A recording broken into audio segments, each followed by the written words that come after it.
여러분 안녕하세요. 오늘 내일 말씀인 창세기 46장을 보면 가족들을 데리고 애굽으로 향하는 야곱을 저희가 발견합니다. 현재 야곱은 가나안 헤브론에 거주하고 있습니다. 그들은 그곳을 떠나 남쪽으로 이동하여 애굽에 이르기 전 브엘세바라는 장소에 이르게 됩니다.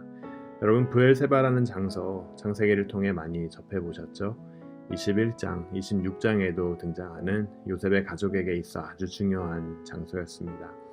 브엘세바는 아브라함과 이삭 가족의 중요한 거점지 중 하나였으며 삶에 중요한 일이 있을 때마다 그곳에서 하나님을 찾고 예배를 올려드린 장소였습니다. 여러분 삶 가운데 여러분에게 있어 상징적인 장소가 있으신지요? 하나님의 강한 임재를 체험했거나 중요한 약속의 말씀을 받았던 장소는 오래오래 저희의 기억에 남고 또한 저희 신앙의 상징적인 역할을 하기 마련입니다. 아브라함, 이삭 그리고 야곱의 가족에게 있어 브엘세바가 바로 그러한 장소였습니다. 야곱은 가족들과 긴 여행을 준비하며 많은 생각을 했을 겁니다. 약속의 땅 가나안에 머물러야 하는지 아니면 기근을 피해 아들이 부르는 애굽으로 내려가야 하는지 인생의 중요한 결정 앞에서 그는 많은 고민을 했을 거예요. 여러분 코로나 바이러스는 미국과 한국 또 전 세계의 많은 이들을 뜻밖의 여정으로 이끌고 있습니다. 예측할 수 없는 하루하루라는 말이 정말 이런 때를 가리키는 거구나 라는 생각을 종종 합니다.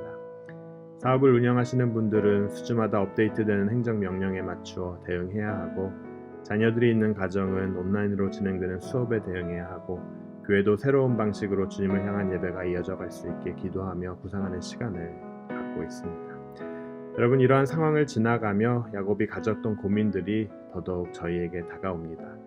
뜻밖의 여정을 가야 하는 이 시간 가운데 야곱이 금일 그리고 이어지는 내일 말씀을 통해 보여준 모습을 함께 묵상하며 하나님의 사람은 이렇게 나아가는구나 말씀을 통해 읽고 도전받고 우리의 삶도 동일한 방법으로 인도되길 주님의 이름으로 축원합니다. 금일 46장이 이렇게 시작합니다. 1절 2절 말씀입니다. 이스라엘이 모든 소유를 이끌고 떠나 브엘세바에 이르러 그의 아버지 이삭의 하나님께 희생제사를 드리니 그 밤에 하나님이 이상 중에 이스라엘에게 나타나 이르시되 야곱아 야곱아 하시는지라 야곱이 이르되 내가 여기 있나이다 하매.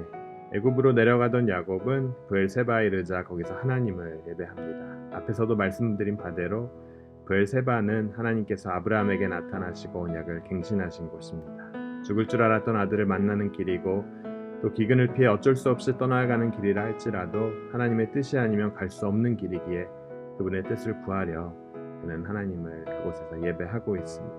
여러분 인생의 중요한 결정에 앞서 또 내가 생각하지 않았던 뜻밖의 여정을 가야 하는 순간이 분명히 우리의 삶에도 찾아옵니다. 그런데 그때 우리가 가장 먼저 찾아야 하는 대상이 하나님이라는 사실을 머리로는 알매도 불구하고 그러지 못할 때가 참 많다는 거예요. 하나님이 우리의 인생의 모든 부분을 계획하시고 움직이시고 있는 분인데 그 하나님께 먼저 나가기보다 이 시대 전문가의 말, 또 소위 인간의 지혜와 논리를 구하며 나아갈 때가 많다는 거죠. 전문가 참 좋죠. 우리 시대 누구나 되고 싶어하는 사람이 전문가입니다. 어떤 분야의 전문가 듣기만 해도 멋있습니다. 의사, 변호사 등 기존 사람들이 선망하는 전문직을 넘어 이제는 커피 전문가, 향수 전문가 등 별의별 전문가가 탄생하는 시대에 우리는 살고 있습니다. 하지만 우리가 인생의 중요한 시점에서 어떠한 결정을 내려야 할 때 전문가의 말만 의지하다가는 큰 낭패를 볼 수 있다는 사실입니다. 사도행전 27장을 보면 사도 바울이 탄 배가 큰 폭풍을 만나 어려움을 당하게 되는 사건을 우리는 마주합니다. 여러분 보면요, 사도 바울이 탄 배는 폭풍 속으로 들어가지 않아도 되는 배였지만 하나님의 사람인 바울의 말보다 소위 항해 전문가였던 사람의 말을 지나치게 의존했기 때문에 폭풍을 만났음을 볼 수 있습니다. 사도행전 27장 11절이 이렇게 전합니다. 백부장이 선장과 선주의 말을 바울의 말보다 더 믿더라. 여러분 전문가의 말이 도움이 될 때가 많습니다. 그들의 의견을 수렴하고 결정해야 할 때가 있지만 하나님을 믿는 사람으로서 우리는 금일 말씀에 나온 야곱과 같이 가장 먼저 예배 자리에 나아감으로 기도의 자리에 나아감으로 하나님께 가장 먼저 여쭤봐야 한다는 사실입니다. 여러분 야곱이 항상 하나님을 그의 삶 최우선순위에 놓고 살았나요? 아니요, 그렇지 않았습니다. 자기 생각이 옳다 싶으면 자기 논리의 일이 맞다 싶으면 앞뒤 가리지 않았던 때가 그의 삶에도 있었지만 그가 하나님을 더욱 알아갈수록 그의 믿음이 깊어질수록 그는 삶의 최우선이 무엇인지 깨달았습니다. 그리고 인생의 중요한 결정에 앞서 뜻밖의 여정에 임해야 하는 순간이 찾아왔을 때 야곱은 예배의 자리, 기도의 자리에 임했다는 사실입니다. 여러분, 주님 안에서의 변화는 참 아름답습니다. 우리의 삶에도 코로나 바이러스로 인해 많은 고민 가운데, 결정 가운데 있는 부분이 있습니다. 기대치 않았던 뜻밖의 여정에 임해야 하는 때가 있어요. 그럴 때 전문가의 의견, 인간의 논리를 다 뒤로 하고 가장 먼저 하나님의 임재를 구하는 여러분 한 분 한 분 되시길 주님의 이름으로 축원합니다. 계속해서 말씀 보도록 하겠습니다. 금일 말씀 3절입니다. 하나님이 이르시되 나는 하나님이라 내 아버지의 하나님이니 애굽으로 내려가기를 두려워하지 말라. 내가 거기서 너로 큰 민족을 이루게 하리라. 가나안 땅을 떠나 애굽으로 이동한다는 것은 결코 쉬운 일이 아닙니다. 야곱은 현재 130세, 다시 말하면 인생의 황혼기에 접어든 나이입니다. 새로운 변화와 모험을 하기에는 조금 늦은 나이죠. 야곱이 가나안을 떠나기 주저한 이유는 그의 나이뿐만이 아니었습니다. 가나안 땅은 하나님이 이들에게 주신 약속의 땅입니다. 하나님께서 지시하신 땅이기에 그 땅을 떠난다는 것은 그의 믿음과도 직결된 문제였습니다. 애굽은 이들에게 있어 이방신의 땅이었고요. 바로가 통치하는 땅이었습니다. 이러한 애굽 땅으로 자신의 삶의 자리를 옮겨야 했기에 두려움에 사로잡힌 것은 어떻게 보면 너무나 당연한 일이었습니다. 하지만 두려움에 사로잡혀 그분의 뜻을 구할 때 하나님께서는 그에게 나타나셔서 뭐라고 말씀하십니까? 두려워하지 말라고 말씀하십니다. 그리고 거기서 자손을 보존하고 큰 민족을 이루어 주시겠다고 말씀하십니다. 여러분, 삶의 큰 일을 앞두고 최우선으로 나아간 자리에서 하나님께서는 그를 기다려 주셨다는 듯 약속과 위로의 말씀을 주셨다는 사실이에요. 여러분, 팬데믹이 가져온 변화는 아직도 적응하기 쉽지 않습니다. 사람들 사이 존재하는 직접적 교류를 막아버렸습니다. 비즈니스의 방식을 뒤엎어버렸어요. 예배 방식도 바꾸어버렸습니다. 하지만 야곱이 그랬듯 우리는 나아가야 합니다. 누구에게로요? 하나님께로 나아가야 한다는 사실입니다.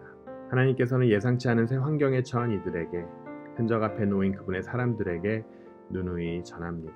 두려워 말라. 두려워 말라. 내가 너와 함께 하니라. 놀라지 말라. 나는 내 하나님이 됨이니라. 내가 너를 굳세게 하리라. 참으로 너를 도와주리라. 참으로 나의 의로운 손으로 너를 붙들리라. 이사야 41장 10절 말씀입니다. 또한 폭풍 가운데 두려움에 가득한 이들을 향해 예수님께서도 동일하게 말씀하십니다. 두려워 말라. 여러분, 하나님께서 야곱에게 두려워 말라고 말씀하신 이유가 무엇이었을까요? 4절이 그 이유를 명백히 합니다. 4절 말씀 함께 같이 읽어보도록 하겠습니다. 내가 너와 함께 애굽으로 내려가겠고 반드시 너를 인도하여 다시 올라올 것이며 요셉이 그의 손으로 내 눈을 감기리라 하셨더라. 정말 최고의 약속임에 틀림없습니다. 큰일을 앞두고 하나님을 가장 먼저 찾은 야곱에게 주신 하나님의 가장 귀한 약속입니다. 사실 하나님께서 언제 어디서나 함께 하신다는 약속의 말씀보다 더 귀한 약속이 어디 있겠습니까? 말씀보다 더 중요한 것은 내가 너와 함께 애굽으로 내려가겠다는 말씀입니다. 내가 이 땅에서 아무리 잘되고 세상 사람들 모두가 부러워하는 자리에 있을지라도 하나님께서 함께 하시지 않으신다면 그 모든 것이 무슨 소용이 있겠습니까? 며칠 전 소련이 지구 주변을 실시간 돌며 탐지하다 공격 버튼이 눌려지면 그 순간 공격에 임할 수 있는 핵미사일 연구에 착수한다는 뉴스가 많은 나라들을 긴장시켰습니다. 여러분, 하나님을 핵무기에 비교하면 안 되겠지만 하나님께서는 지금도 불꽃 같은 눈으로 우리를 주시하고 계십니다. 우리와 함께 하기 위해서요. 임마누엘의 하나님께서 우리와 계속해서 실시간 함께 하고 계십니다. 사랑하는 여러분, 팬데믹이 가져온 변화는 개인과 공동체 모두를 어렵게 하지만 야곱을 지켜주신 그 동일한 임마누엘 하나님이 오늘 우리와 함께 하신다는 그 귀한 사실 믿고 나아가시길 주님의 이름으로 축원합니다. 이 어려운 상황 가운데서도 크신 하나님의 뜻에 순복하며 나아가며 어느 상황 가운데서도 우리의 삶의 본질인 예배만은 놓지 않는 최우선으로 하나님께 나아가는 여러분 모두가 되시길 주님의 이름으로 축원합니다. 함께 기도하도록 하겠습니다. 주님 은혜 감사합니다. 뜻밖의 여정 앞에서 가장 먼저 예배 자리에 나아가 주님의 뜻을 구하는 아름다운 야곱의 모습을 발견합니다. 두려움 가운데 있는 그를 향해 두려워 말라고 위로하시며 그가 어디에 있던 함께하리라는 주님의 말씀을 저희를 향한 말씀으로 금일 받습니다. 주님, 우리가 인간의 지혜의 말보다 주님의 뜻을 먼저 구하는 자 되게 하시고 삶의 중요한 자리에서 주님의 임재를 가장 먼저 구하는 자 되게 하여 주시옵소서. 임마누엘의 하나님, 우리가 있는 그 자리에 함께하여 주시고 주님께 받을 축복을 주변으로 열방으로 흘리는 자 되게 하여 주시옵소서. 감사드리옵고 언제 어디서나 우리와 함께 하시는 예수 그리스도의 이름으로 간절히 기도드립니다.